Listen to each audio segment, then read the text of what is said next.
வணக்கம் நண்பர்களே. காலையிலே எழுந்து மஜாவா 3 இட்லி சாப்பிட்டு இன்னைக்கான நாள் தொடங்கிறேன். வேலைக்கு வந்தோடனே ஒரு பெரிய பிரச்சனை. இந்த 2000 சாவியில ஒரு சாவி மட்டும் தேடணும். அதை எனக்கு காலையிலேயே ஒரு மிகப்பெரிய டாஸ்க்கு. வழியா அரை மணி நேரத்துக்கு பிறகு ஒரு சாவியை கண்டுபிடிச்சு வழியா இருந்த பெரிய பெரிய வேலையை எல்லாத்தையும் முடிச்சுட்டு மஜாவா வீட்டுக்கு வந்துட்டு அருமையான ஒரு லஞ்ச் மீல் ஒரு 1 hour தூக்கத்தை போட்டு திரும்பி வேலைக்கு போனா திரும்பி ஃபால்ட்டு அக்காவா ரெடி பண்ணி கொடுக்குறதுக்குள்ள ஈவினிங் ஆயிடுச்சு. போல அருமையான ஒரு சன்செட் பார்த்து வீட்டுக்கு வந்துட்டேன். போட்டா ஸ்வீட் பொட்டேட்டோ வச்சு நாக் அவுட் பண்ணிட்டு ஜிம்முக்கு ஒரு ஜம்ப். மாஸ்டர் இன்னைக்கு செஸ்ட்டுக்கு தரமான ஒரு கிளாஸ் தான் சொல்லியிருக்காரு. கிளாஸா இங்கிலாந்து மிஷின்ல போட்டோம். அடுத்ததா அருமையா தமிழ் ஃபிளைஸ் ஒரு கிளாஸ் போட்டோம். இங்கிலாந்துல க்ளோஸ் கிரிப்ல ஒரு கிளாஸ் போச்சு. அடுத்ததா சிங்கிள் ஹேண்ட்ல ஃபிளைஸ் போச்சு. இங்கிலாந்துல சிங்கிள் ஹேண்ட்ல போட்டா நல்லா இருக்கு. 5வது கிளாஸா கேபிள் ஃபிளைஸ் போச்சு.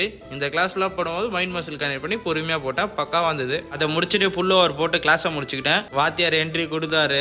போறீங்க இங்க வாங்க டீஷர்ட்டை கழட்டுங்கன்னு சொல்லிட்டு எல்லாரையும் லைனா நிக்க வச்சிட்டாரு. காம்படிஷன் பண்றதுக்காக பாடி கண்டிஷன் செக் பண்ணாரு மாஸ்டர். பரவாயில்ல மாஸ்டர் என்ன ஓகே சூப்பர்னு சொல்லியிருக்காரு. மாஸ்டருக்கு பறக்கும் உமா கொடுத்துட்டு கிளம்பிட்டேன். வீட்டுக்கு வந்துட்டு மஜாவா நானே ஒரு முட்டை தோசை போட்டு சாப்பிட்டு நாளை முடிச்சேன். Bye guys.